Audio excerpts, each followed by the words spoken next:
BJP का 400 पार वाला नारा अब हकीकत बनता हुआ दिखाई दे रहा है। एग्जिट पोल में बीजेपी अपने साथियों के साथ 400 से ज्यादा सीटें हासिल करती हुई नजर आ रही है। पीएम मोदी का जादू लोगों के सिर चढ़कर बोल रहा है। पीएम मोदी का पैन इंडिया का असर भी दिख रहा है। पूरे देश में बीजेपी का दबदबा बन गया है। एग्जिट पोल का पूरा निचोड़ इस वक्त हम आपको दिखा रहे हैं। एनडीए आखिर आगे क्यों है? आक्रामक प्रचार कारगर रहा, उसके लिए 400 पार वाला जो नारा रहा वो असरदार हो गया, जबकि आरक्षण जैसा मुद्दा बेअसर रहा। इंडिया गठबंधन के लिए एकजुट होकर चुनाव लड़े एनडीए के तमाम सहयोगी दल, जबकि गठबंधन एकजुट नहीं रहा। इंडिया पीछे क्यों रहा? उसके पीछे की वजह बता रहे हैं। पंजाब में आम आदमी पार्टी और कांग्रेस किस तरह से अलग रही, पश्चिम बंगाल में टीएमसी कांग्रेस पार्टी एक दूसरे के आमने सामने किस तरह से खड़ी रही, लगातार इसके बारे में हम चर्चा करेंगे। लेकिन एग्जिट पोल के आंकड़े आने के बाद अब केंद्रीय मंत्री गिरिराज सिंह क्या बोल रहे हैं और उधर कांग्रेस पार्टी से जयराम रमेश की ओर से क्या कुछ कहा गया है, सुनते हैं। 400 के पार हमने नारा लगाया है। 400 के पार का दृश्य 4 तारीख को देख लीजिएगा। 400 के पार होगा। 400 का पार का मतलब है कि भारत की जनता नरेंद्र मोदी पर 2/3 से कहीं अधिक 3/3 मत प्रकट करने का काम किया है, जिसका रिजल्ट 4 तारीख को मिलेगा। वर्तमान प्रधानमंत्री ने पहले ही ट्वीट तैयार करके रखा होगा, क्योंकि जिस व्यक्ति का 4 जून को जाना अभी तय हो गया है, उन्होंने ही ये सब साजिश रचाई है, ये एग्जिट पोल मैनेज किया है। और ये जो आंकड़े हैं और जो वास्तविक परिणाम आने वाले हैं 4 तारीख को, ये जमीन आसमान का फर्क होगा। ये सब एक मनोवैज्ञानिक खेल है हमारा हौसला कमजोर करने के लिए। पर इंडिया जनबंधन को मैं कहता हूं, विश्वास के साथ कह सकता हूं। और कल सारी पार्टियों की बैठक भी हुई और वहां आंकड़े पर विश्लेषण हुआ। 295 सीटों के कम इंडिया जनबंधन को आना बिल्कुल असंभव है। यानी कि हमें 200 मिनिमम, न्यूनतम तरीके से हमें 295 सीटें मिलेंगी। और ये एग्जिट पोल पर विश्वास रखना मैं समझता हूं बिल्कुल गलत है। पार्टी को इंडिया गठबंधन को एग्जिट पोल पर भरोसा नहीं है। बीजेपी एग्जिट पोल के आंकड़ों को लेकर खुश है और कई ऐसे सवाल हैं जिसको लेकर हम चर्चा करने वाले हैं। खास मेहमानों की मौजूदगी है, उनका परिचय कराते हुए नए सिरे से चर्चा की शुरुआत करेंगे। प्रेम शुक्ला जी, राष्ट्रीय प्रवक्ता भारतीय जनता पार्टी के हमारे साथ हैं। आशुतोष वर्मा जी, समाजवादी पार्टी के प्रवक्ता हमारे साथ मौजूद हैं। आशुतोष जी राजनीतिक विश्लेषक स्टूडियो में हमारे साथ हैं। हमारे साथ संजय कुमार जी हैं और शशि भूषण हमारे संवाददाता बिहार से हमारे साथ जुड़े हुए हैं। लेकिन सबसे पहले प्रेम शुक्ला जी, जयंतो घोषाल भी हमारे साथ दिखाई दे रहे हैं, वरिष्ठ पत्रकार। प्रेम शुक्ला जी, लेकिन 295 से कम एक भी सीट नहीं आएगी इंडिया गठबंधन की। कांग्रेस पार्टी के नेता जयराम रमेश ये दावा कर रहे हैं, वो कह रहे हैं सरकारी एग्जिट पोल है, जो भी आरोप एग्जिट पोल को वो लगा रहे हैं, लेकिन 295 पर अडिग हैं वो कि उनकी सरकार बनने जा रही है गठबंधन की। नहीं, 4 जून 2024 तक उनको असत्य भाषण करने का संवैधानिक अधिकार है और इस तरह की बातें कर सकते हैं हम। और 4 जून 2024 को दोपहर के बाद जब दारुण पराभव के शिकार होंगे, फिर निर्वाचन आयोग पर, ईवीएम पर, चैनलों पर फिर भी आरोप लगाने का उनका जो अधिकार है, उसको हम फिर उस अधिकार का भी हम जो है सम्मान करेंगे। 2014 का मुझे याद है, इन्होंने एग्जिट पोल का इसी तरह बहिष्कार किया था। 2019 में किसी तरह स्वीकार किया था, लेकिन उसको फिर दारुण पराभव के बाद जो है ईवीएम पर उन्होंने ठीकरा फोड़ा था। और 2024 में इन्होंने पहले बहिष्कार और फिर स्वीकार और फिर बहिष्कार वाली जो है इस नीति पर आए हुए हैं। दरअसल क्या है, आदरणीय नरेंद्र मोदी जी के नेतृत्व में जनता के अडिग विश्वास के कारण जो जीत की गारंटी तब्दील हुई है, उसके कारण जो है मिथ्या प्रचार करने की गारंटी जो है वो स्वयं जो है कांग्रेस पार्टी के नेता, जो सुप्रीम कोर्ट सर्टिफाइड झूठे हैं, श्रीमान राहुल गांधी और उनकी जो मंडली है, वो लगातार इस तरह की बातें कर रही है। हाँ। उनके पास विलाप करने के अलावा, आरोप लगाने के अलावा, हर किसी को गलत साबित करने का प्रयास करने के अलावा विकल्प क्या है? अब जयराम रमेश से तो कह नहीं सकते कि हमारा जो नेता राहुल गांधी है वो उसकी लॉन्चिंग बारंबार फेल हो जा रही है, वो फेल लीडर है। अभी ऐसा कह दें, उनको कांग्रेस पार्टी निकाल देगी, तो उनके पास विकल्प क्या बचता है? ठीक है, यही सब कहेंगे जो कह रहे हैं। मोदी की गारंटी काम कर गई, आशुतोष वर्मा जी, और उत्तर प्रदेश में गठबंधन बनाए जाने के बावजूद देखिए आपका क्या हाल हो गया।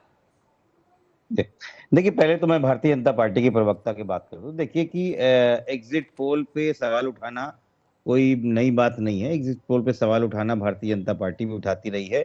कई बार जब वो उनके खिलाफ अपने मैंडेट नहीं दिखता एग्जिट पोल पे, तो वो भी कहते हैं कि हम वास्तविक चुनाव इतना देखेंगे जिस दिन मतगणना होगी।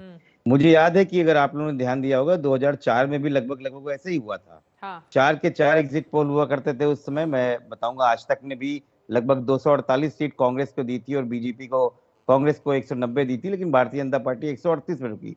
और सहारा न्यूज चैनल, आपको चित्रा जी बिल्कुल याद होगा, 278 सीटें दी थी उस समय भारतीय जनता पार्टी को। एग्जैक्टली 138 के आसपास रुकी थी। खैर, ये एक अलग बात है। विश्लेषण इस बात पे करना है कि एग्जिट पोल में इस तरीके से आ रहे हैं और हम लोगों की जमीनी हकीकत कुछ और लग रही है।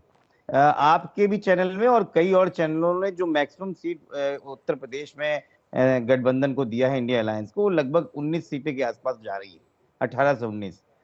हम लोगों का जो अपना आकलन है वो किसी भी तरीके से 35 से 40 से कम का नहीं जा रहा है। तो इतना भारी अंतर अगर किसी चीज में दिख रहा है तो डेफिनेटली अगर ये वास्तविकता होती है तो हमको आत्मलोकन करना पड़ेगा कि कहीं ना कहीं बड़ी गलतियां हुई हैं। लेकिन मैं फिर बोल रहा हूं चित्रा जी, उत्तर प्रदेश और बिहार का चुनाव जिन मुद्दों को लेके हो गया है, उसमें भारतीय जनता पार्टी अपने मुद्दे वहां सेट नहीं कर पाई है। कोशिश करने के बावजूद भी राम मंदिर का मुद्दा वहां नहीं बन पाया है। कोशिश करने के बावजूद भी छद्म राष्ट्रवाद का मुद्दा नहीं बन पाया है और रोटी कपड़ा और मकान के मुद्दे चले हैं। और इतनी क्लोज फाइट है कि आप बता नहीं सकते। मैं आपको ये यकीन से कह सकता हूं, कोई भी सीट, 1-2 को छोड़ दीजिए, कोई भी सीट जिसमें लाख या 1.5 लाख का मार्जिन नहीं होगा। मार्जिन मैक्सिमम 10 से 50 हजार के बीच में होगा। अब ज्यादा मुझे लगता है कि ऐसे में 4 तारीख को आंकड़े सामने आ ही जाएंगे, लेकिन एग्जिट पोल के आंकड़े किसी और तरफ इशारा कर रहे हैं। राजस्थान का आंकड़ा जल्दी से दिखाते हैं। 25 सीटें हैं, 16 से 19 भारतीय जनता पार्टी यहां पर जीतती हुई दिखाई दे रही है। कांग्रेस पार्टी 5 से 8, अन्य के खाते में 1 से 2। राजस्थान पिछली बार पूरी की पूरी बीजेपी ने जीत ली थी, एक उनके निर्दलीय उम्मीदवार के समर्थन देने के साथ, यानी कि पूरी 25 सीट बीजेपी के पास थी। लेकिन इस बार देखिए बीजेपी को वहां पर नुकसान हो रहा है। अब ये जो आंकड़ा आया है शरद, इसको लेकर राजस्थान का मिजाज क्या बता रहा है, क्या बोल रहे हैं दोनों ही पार्टियों के नेता? देखिए, पवन खेड़ा ने जब एग्जिट पोल से पहले अपना एग्जिट पोल रखा था 295 वाला जो आंकड़ा जयराम रमेश बता रहे हैं, तो वो तो 7 ही सीट दे रहे थे, मगर एक्सिस माई इंडिया कम से कम इंडिया गठबंधन को 6 से 9 सीटें दे रहे हैं। देखिए, इसके पीछे कई वजह बताई जा रही है। जाटों की नाराजगी, गुजर मीणाओं की नाराजगी, अब कई फैक्टर बताए जा रहे हैं। अशोक गहलोत का इस चुनाव में नहीं होना, सचिन पायलट, गोविंद सिंह डोटासरा, हरीश चौधरी, टीकाराम जूली जैसे नए नेताओं का होना, अग्निवीर जैसी योजनाओं को लेकर। मगर मुझे लग रहा है कि अभी थोड़ी सी जल्दीबाजी हो जाएगी इस बात को कहना, क्योंकि एक्सिस माई इंडिया के अगर 2 पोल को देखें तो उसमें कांग्रेस थोड़ा सा हमेशा से फेवरेट रहा है, क्योंकि हम लोग, आपको याद होगा, चित्रा विधानसभा चुनाव में भी कांग्रेस को ज्यादा सीटें दे रहे थे 2023 में भी और इससे पहले के चुनाव में भी। बीजेपी का ऐसा मानना है कि कुछ सीटें जाएंगी मगर इतना नहीं जाएंगी। जी, वो भी साथ ही दे रहे हैं। लेकिन हाँ, एक नुकसान दिखाई दे रहा था। और आपको याद होगा चित्रा की पहले फेज में यहाँ पर थोड़ा सा लेथार्जिक बीजेपी नजर आ रही थी, और इसी वजह से पहले फेज में जब बीजेपी को ऐसा लगा कि कोई नुकसान हो रहा है तो प्रधानमंत्री नरेंद्र मोदी ने गियर चेंज किया और यहीं से बांसवाड़ा में वो लेकर आए थे मंगलसूत्र वाला फॉर्मूला, और यहीं से लेकर आए थे आपको सवाई माधोपुर में मुस्लिम आरक्षण का फॉर्मूला। यानी यहीं से सेकेंड फेज में प्रधानमंत्री नरेंद्र मोदी ने चुनाव का गियर पूरे देश में चेंज किया था, क्योंकि पहले फेज में बीजेपी ने जब प्रचार यहां से किया था तो बिल्कुल साफ सुथरा प्रचार किया था। प्रधानमंत्री ने केवल और केवल विकास के एजेंडे पर एक शब्द नहीं बोला था किसी भी धार्मिक ध्रुवीकरण के मुद्दे पर। मुझे याद है उनके सभी रैलियों में गया था पहले फेज के प्रचार में। जब लेकिन पहले प्रचार में वोट इस तरह से गिरा कि बीजेपी को लगा कि तो नुकसान हो रहा है, तो पूरी तरह से प्रधानमंत्री आ गए अपने पुराने फॉर्म में और प्रचार का गियर ही बदल दिया, और वहां से धार्मिक ध्रुवीकरण का मसला उठना शुरू किया और चुनाव प्रचार ही बदल गया पूरे देश में। और वो पहले प्रचार में थोड़ा सा नुकसान होता हुआ दिखाई जमीन पर दे रहा है राजस्थान में। ठीक है शरद, आप हमारे साथ बने रहिए। लग रहा है कि इसके पहले हमने बंगाल में प्रधानमंत्री नरेंद्र मोदी के रोड शो की तस्वीरें दिखाई। अब जरा जल्दी से बंगाल का आंकड़ा भी दिखा देते हैं। कुल 42 सीटें हैं, पिछले बार 18 पर जीत मिली थी। बीजेपी को 22 सीटें गई थी, ममता बनर्जी की पार्टी को 2 पर कांग्रेस ने अपना दबदबा दिखाया था। लेकिन इस बार 26 से 31 सीटें, ये बहुत बड़ा आंकड़ा है भारतीय जनता पार्टी के लिए। 26 से 31 सीटें बीजेपी के लिए, कांग्रेस को 0 से 2 सीटें, यानी कि कांग्रेस 2 दो भी जीत सकती है या फिर एक भी सीट नहीं जीत सकती है। टीएमसी को यहां पर बड़ा नुकसान हो रहा है 11 से 14 सीटों का। जयंतो घोषाल हमारे साथ बने हुए हैं। जयंतो दा, अगर बीजेपी 26 से 31 सीटें हासिल करती है या फिर इसके बीच में, इसके पीछे की सबसे बड़ी वजह क्या समझ में आ रही है? देखिए, बहुत सारा फैक्टर है, लेकिन सबसे बड़ा फैक्टर है कि मोदी जी इस समय पश्चिम बंगाल में जैसे रोड शो किए हैं, लास्ट टाइम 2021 में भी उन्होंने नहीं किए थे। और मोदी जी इस बार जैसे मतलब मोदी जी का जो ब्रांड इक्विटी पूरी देश में हम चर्चा करते हैं कि ही इज अ लोकप्रिय नेता, लेकिन पश्चिम बंगाल में 2021 में ममता बनर्जी जीतने के बाद तृणमूल कांग्रेस ने भी यही सोचा था कि it's a battle between Modi ji and Mamata जी।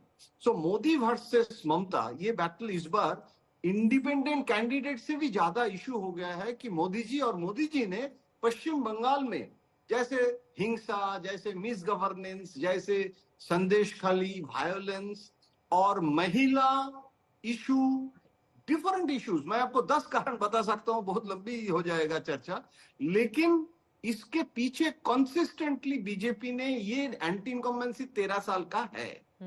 और उस समय जो सीपीएम के समय जो ममता ने जो किए थे, एक्सटेंशन ऑफ दैट सीपीएमिज्म हो गया ममता जी के समय। मतलब तृणमूल कांग्रेस में वही लुम्पेन एलिमेंट जो सीपीएम के समय कांग्रेस से आए थे और ममता जी के समय तृणमूल कांग्रेस में वो influx of that lumpen, Shahjahan जिसको मतलब popularly known as Shahjahan is the symbol. Shahjahan is not only a single district, single remote village का एक सिंगल लीडर, वो पूरी राज्य में एक शाहजहां सिंड्रोम दिखा गया।